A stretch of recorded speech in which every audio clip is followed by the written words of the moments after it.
horyaalka Jarmalka soo laabtay taageer lagu ciyaaraya xataa waxaan arkay dad gabar u dhiganaya Hertha Berlin dad gabar u dhiganaya RB Leipzig kuwii Chelsea ka mid ah darad fiirsanaya wana xitaa wiilkii waa wareeray markay daawadeen ciyaartiisa markaan arkay in ciyaari Jarmalka gabar loo dhiganayo waxaan iri dadkan Brunei ka maqan Kamal Dari hadiiba aad isdheeysay yani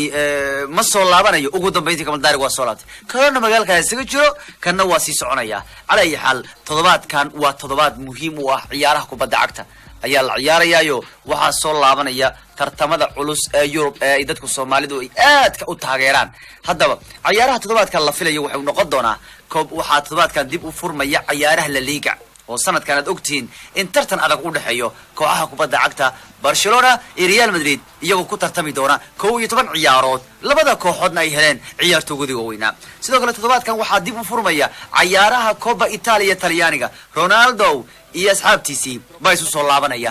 todobaadkan Coppa Italia baa dib loo furaya ciyaarihiisa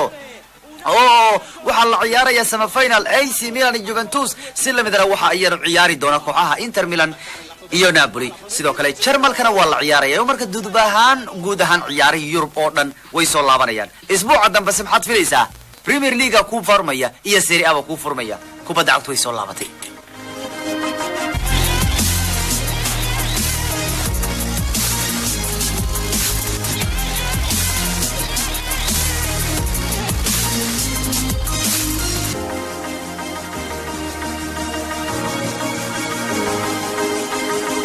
horyaalka Jarmalka soo laabtay taageer lagu ciyaaraya xataa waxaan arkay dad gabar u dhiganaya Hertha Berlin dad gabar u dhiganaya RB Leipzig kuwii Chelsea ka mid ah darad fiirsanaya